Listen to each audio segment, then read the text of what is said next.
And finally, new rules from now on. When Joe Biden veers off into one of his long-winded stories that seem to be off topic, everyone must realize he usually does have a point.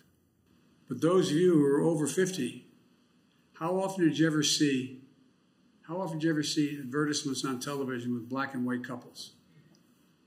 Not a joke. I challenge you, find today, when you turn on the stations, sit on one station for 2 hours, and I don't know how many commercials you'll see. Lay 8 to 5. 2 to 3 out of 5 have mixed race couples in them.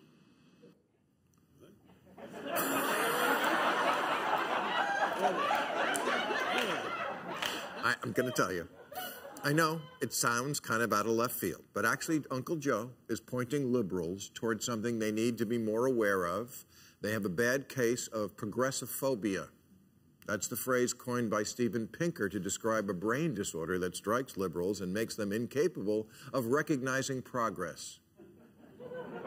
It's like situational blindness, only what you can't see is that your dorm in 2021 is better than the South before the Civil War.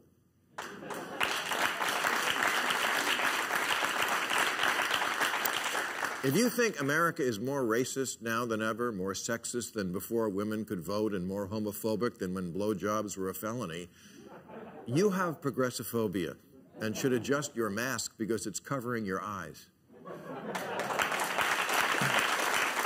You know, before 2012, every time gay marriage was put before a state's voters, it lost. 35 times in a row. Now it's the law of the land in every state. Even half of Republicans are for it. The other half are for closeted gay sex. The chant from gay protesters used to be, "We're here, we're queer, get used to it." Well, we did. This is Pride Month, and it's not even a big deal anymore. 30 days of parades and festivals celebrating a cause that was once so divisive Ellen had to pretend to be straight. State houses fly pride flags now. Disney celebrates it. By federal law, every single TV show must include a storyline about lesbians having a baby. If someone announces they're gay on TV, it's met with thunderous applause. My accountant says, "Yas queen." You literally can't find a major American corporation that doesn't do something for Pride Month. NASCAR does it. Raytheon, maker of high-tech lethal weaponry that kills people from the sky, does it. And I hear next year they're going to paint "You Go Girl" on the side of their missile.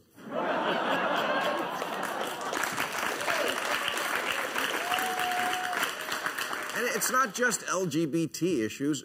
Not that long ago, I knew people who went to prison for growing pot.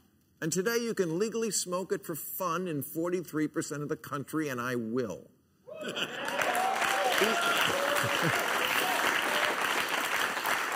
Even something like bullying, it still happens, but being outwardly cruel to people who are different is no longer acceptable. That's progress. And acknowledging progress isn't saying we're done or we don't need more, and being gloomier doesn't make you a better person. In 1958, only 4% of Americans approved of interracial marriage. Now, Gallup doesn't even bother asking. The last time they did, in 2013, 87% approved. An overwhelming majority of Americans now say they want to live in a multiracial neighborhood. That is a sea change from when I was a kid.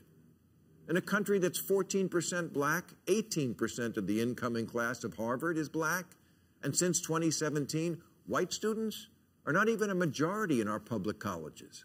Employees of color make up 47% of Microsoft, 50% of Target, 55% of The Gap, as companies become desperate to look like their TV commercials.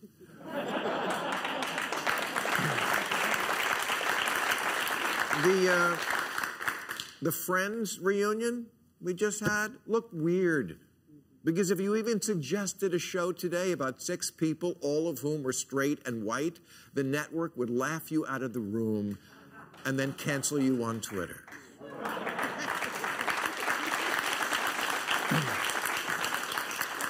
And yet there is a recurrent theme on the far left that things have never been worse. Kevin Hart expressed a view many hold when he told the New York Times, "You're witnessing white power and white privilege at an all-time high." This is one of the big problems with wokeness, that what you say doesn't have to make sense or jibe with the facts or ever be challenged, lest the challenge itself be conflated with racism. But saying white power and privilege is at an all-time high is just ridiculous. Higher than a century ago, the year of the Tulsa Race Massacre? Higher than the years when the KKK rode unchecked and Jim Crow went unchallenged? Higher than the 1960s when the Supremes and Willie Mays still couldn't stay in the same hotel as the white people they were working with? Higher than during slavery? And I mean actual slavery, not Prince doesn't like his record contract slavery.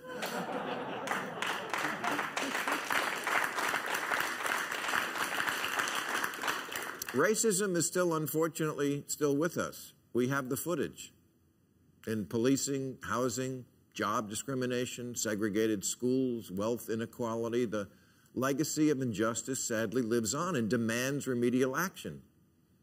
I understand, as best I can, how racism singes a person's soul so much that they might see it everywhere.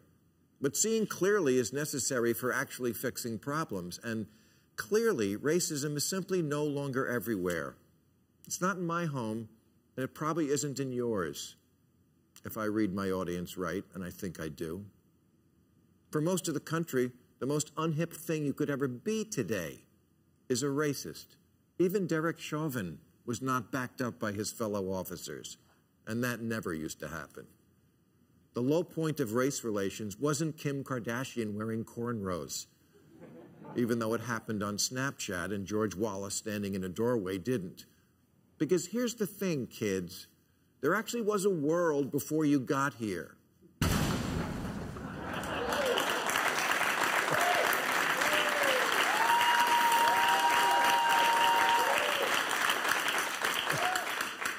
We date human events, AD and BC, but we need a third marker for millennials and Gen Z. BY, before you.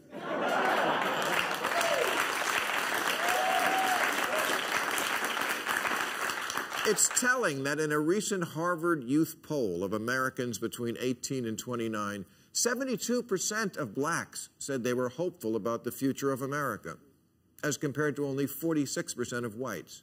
I'm not surprised. There are a hell of a lot of Americans trying really hard these days to embrace a new spirit of inclusion and self-reflection, and this progressive allergy to acknowledging societal advances is self-defeating, because progress and hope that we can achieve it is the product we're selling. And having a warped view of reality leads to policies that are warped.